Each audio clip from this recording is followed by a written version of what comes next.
Pozdrav svim dragim pratiteljima i onima koji to još nisu. Ispred nas je jedna svjetiljka, proizvođač Wurkos, model HD20. Idemo otvoriti da vidimo o čemu se radi.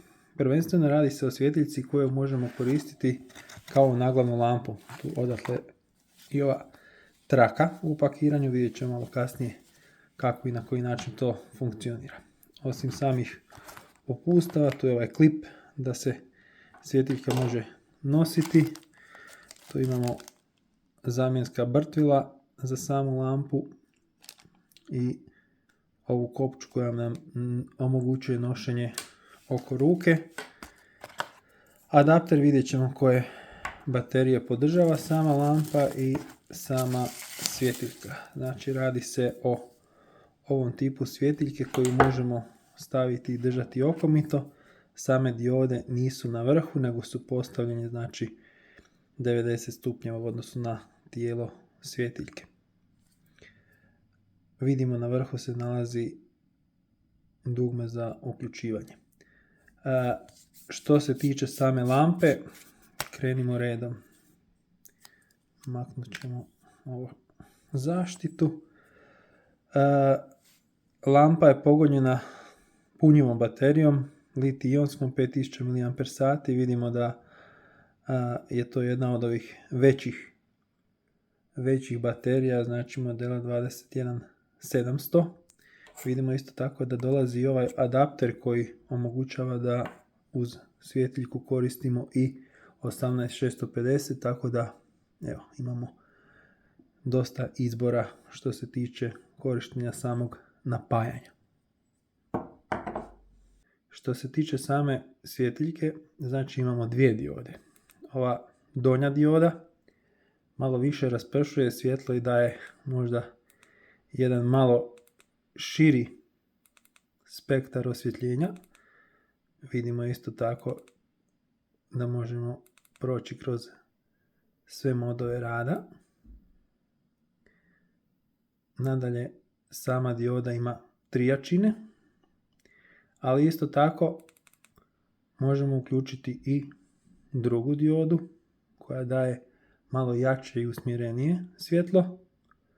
I isto tako možemo lagano pojačavati jedan i drugi.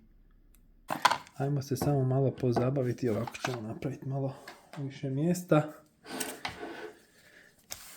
Da vidimo neki pregled što i na koji način ova svjetiljka može svakome od nas dati. Ja ću malo ovdje približiti da vidim koji je to jezik, engleski jezik, možda ovu tablicu koja može dati dojam koliko sama svjetiljka može dugo raditi. Vidimo da ima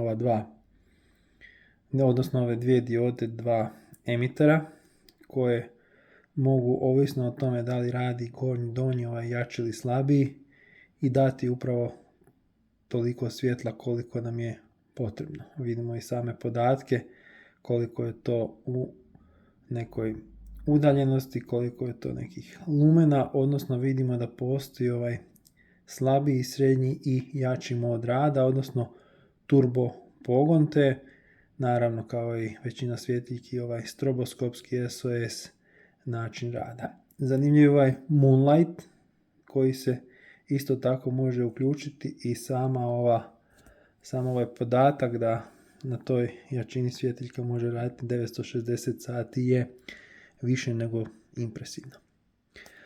Ono što je možda još jedna zanimljiva stvar kod ove lampe, ona je punjiva, naravno postoji USB tip C utor, također kabel nam dolazi, nisam ga izvadio sada iz kutije, za punjač.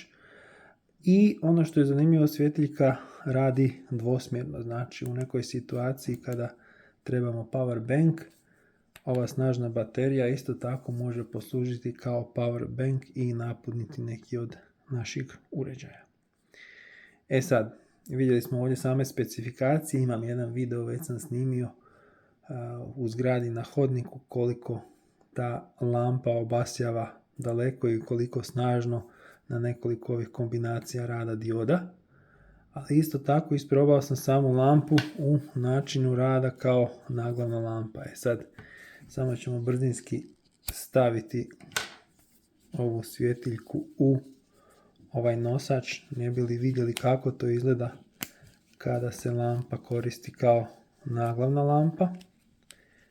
Znači ima predviđeno mjesto gdje ove gumice trebaju sjesti i sama svjetiljka onda kada se postavi tako može se postaviti i na glavu. Moram priznati da koristeću kao naglavna lampa ovaj dio gdje su diode malo naginje na tu stranu obzirom na težinu što se može i vidjeti kada se sama svjetiljka na taj način postavi. Ali evo, zanimljiva stvar, jedan dodatak koji svakako može poslužiti kada nam je potrebna naglavna lampa, a imamo ovako nešto. Sad nadalje vratimo se tome kako svjetiljka funkcionira i koliko je snažna. Ja ću skinuti sa ovoga. Vidjeli smo sam punjač, znači baterija koja se nalazi unutra je punjiva, već sam rekao da je poprilično jaka. Ono što je dobro, neke lampe imaju, sad sam već zatvorio, ali da vratim, dosta uzak ovaj otvor za USB. Ovdje je on, koliko se može vidjeti, zanimljivo postavljen i dosta je širok, tako da i ovi deblji kablovi mogu ući. A znači ova opcija da koristimo svjetiljku kao power bank je jedna super zanimljivost. Svaki put kada upalimo svjetiljku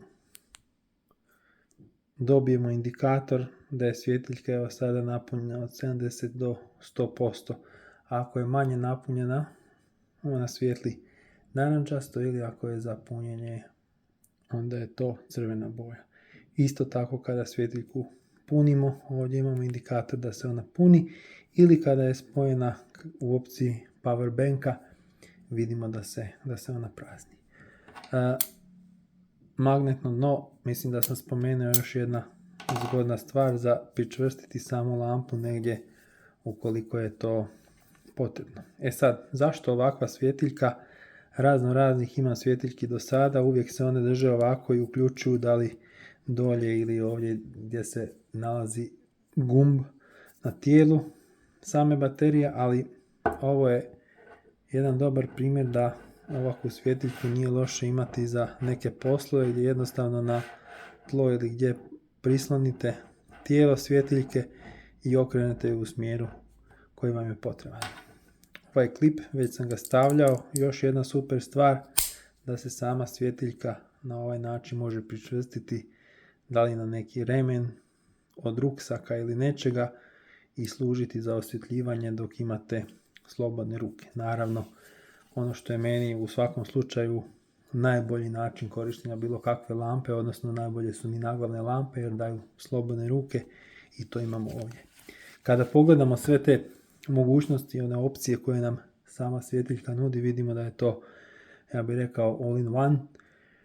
Znači, puno različite opcija, puno različitih mogućnosti i ja bih rekao jačina. Same jačine, ako govorimo o svjetlu, o nekoj jakosti, udaljenosti koja može biti obesena, vidjeli smo u ovoj tablici kako to izgleda.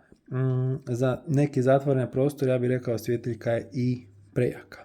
Ali za otvorene prostore, prirodu, sasvim solidna svjetiljka da možete biti sigurni da vam ništa neće promaći u mraku.